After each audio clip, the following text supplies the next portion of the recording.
श्री राम जय राम जय जय राम।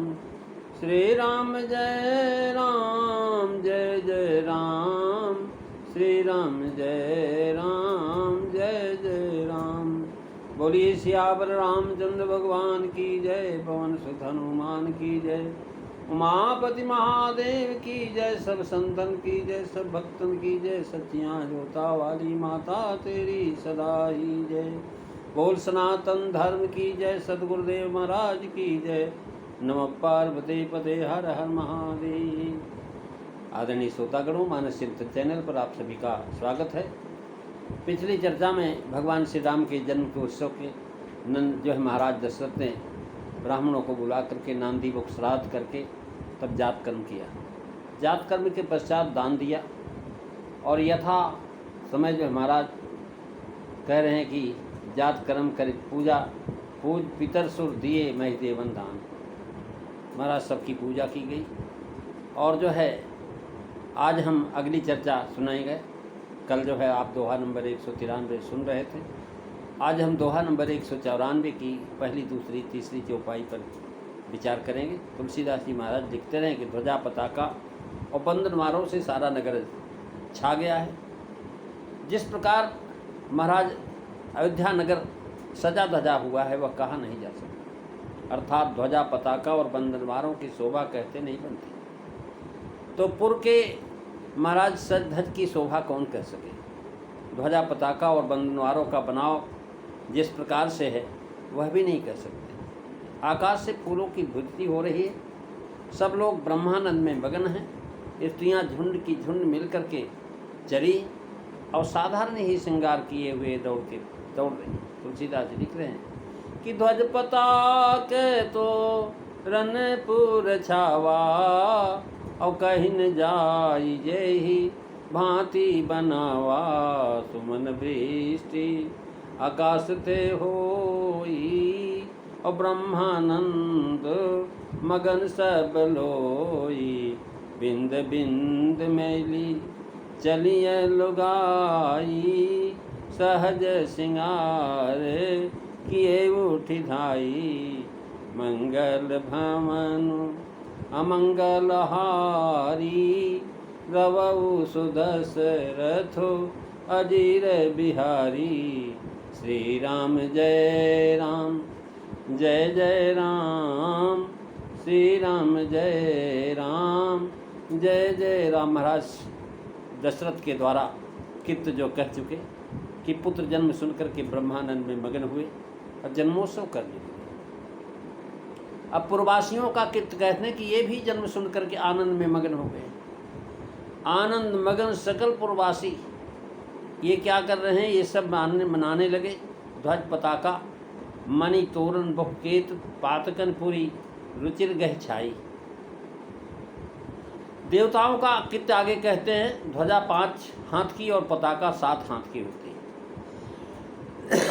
महाराज ध्वजा छोटी होती है, पताका बड़ी होती है। ध्वजा सचिन्न होती। गोस्वामी जी ने ध्वजा की केले से उपमा दिया है और पताका की ताड़ से दिया है। इससे कह सकते हैं कि ध्वजा ऊंचाई में देखी जाती है और जो है वृक्ष के समान और पताका ताड़ वृक्ष के समान होता है। कदली ताल बर ध्वजा पताका ऐसे महाराज बताया। तोरण अर्थ जो है महाराज बंधनवार बहिर्द्वार सब सागर में दोनों पताका दिया गया। यानी बहिर्द्वार विशेषतः वह द्वार जिसका ऊपरी भाग मंडपाकार तथा मालाओं और पताकाओं से सजाया गया हो। घर या नगर का बाहरी फाटक और वे मालाएँ आज जो सजावट के लिए खंभों में दीवारों में आदमी बांध कर लटकाई जाती हैं बंदरमार कहलाता है। सुमन विष्ट आकाश से हुई। देवताओं ने स्तुति के समय स्तुति किया। सुर समूह विनती कर पहुँचे निज निज धाम। अब पुष्प वृष्टि करने का समय। अब सारे देवता महाराज अंजलि की अंजलि फूल भेज रहे हैं। करे सजी सजियान अमर किन्नर मुनि जानी समय सुरगन है। नाचही न भयप छरा मुदित पुनि पुनि बरसत सुमन जय।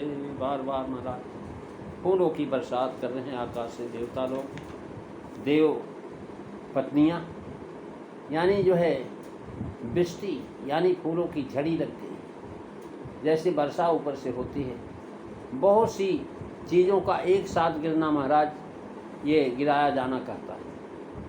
लगातार कुछ समय तक इस कित का होना सूचित करता है। पहले राजा का ब्रह्मानंद में मगन होना कहा, अब सब लोगों का आनंद में मगन होना कह रहे हैं। ब्रह्मानंद मगन सब लोई। आगे स्त्रियों का आनंद जो है वर्णन करते हैं। महाराज लोई लोग महाराज ब्रह्म के आविर्भाव से संपूर्ण प्रजा में ब्रह्मानंद का आविर्भाव हुआ, क्योंकि सबको प्रभु के चरणों में प्रीत थी। महाराज ब्रह्मानंद मगन कपि सबके प्रभु पद प्रीति, तो बिंद बिंद मेरी चलिए लुगाई। पुत्र जन सुन करके महाराज स्त्रियों को आनंद हुआ। बस सब की सब महाराज जो है एक साथ चली, अपने अपने घर से निकली, बगल में जो संग सहेली मिल रही उनको भी ले लिया। इसी से बिंद बिंद हो गई।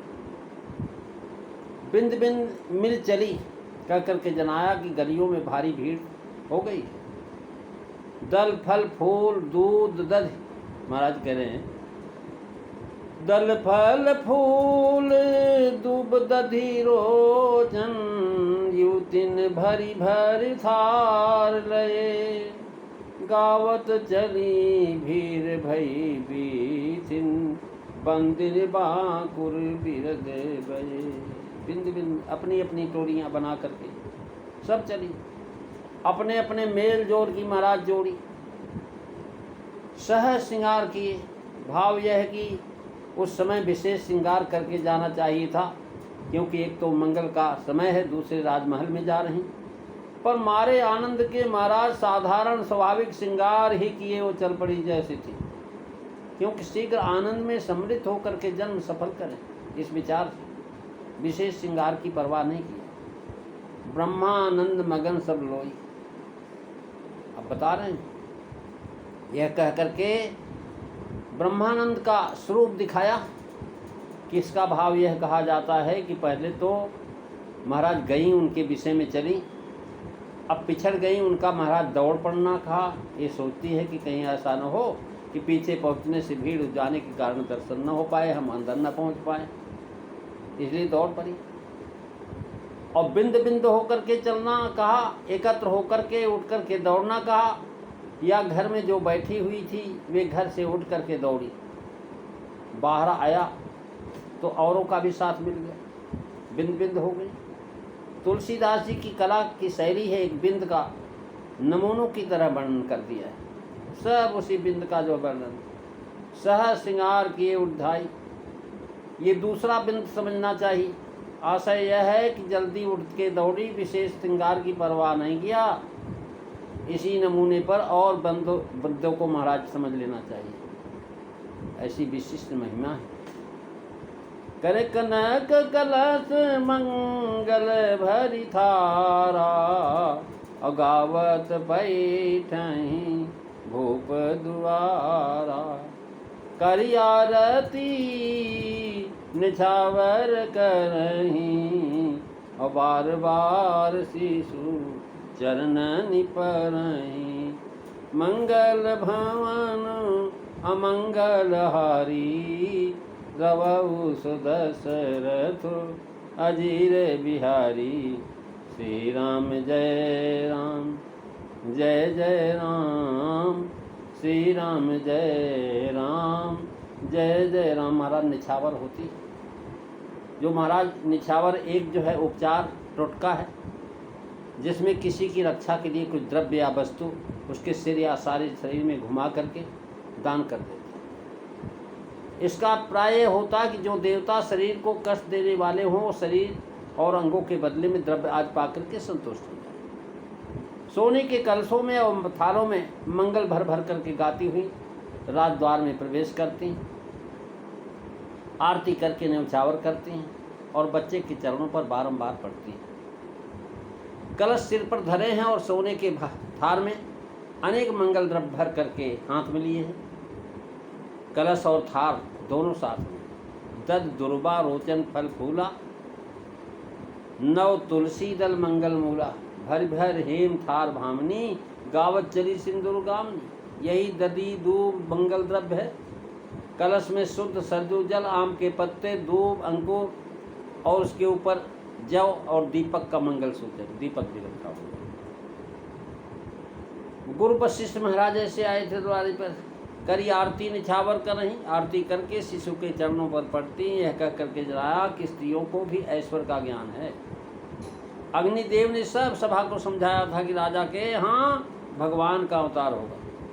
सभा के लोगों ने अपने अपने घर में यह बात कही। इस प्रकार स्त्रियों को भी ऐश्वर्य का ज्ञान होगा। जैसे पुरुषों को जाकर के दर्शन किया, वैसे स्त्रियों ने भी जाकर के चरणों में प्रणाम किया। बार बार शिशु के चरणों में पड़ना मारे प्रेम के मारे महाराज। पद अम्बुज गहि बारह बारह, हृदय समात्म प्रेम बारा, और हृदय एवं प्रेम मगन मुख वचन नावा, पुन पुन पद सरोसिर नावा।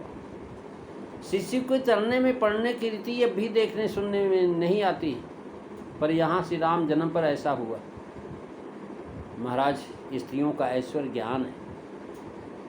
महाराज प्रणाम करना ईश्वर भाव या अति सुंदर मूर्ति देख करके, क्योंकि बच्चे भगवान का ही रूप होते हैं। ईश्वर भाव रख करके प्रणाम करना, राजपुत्र जान करके नहीं।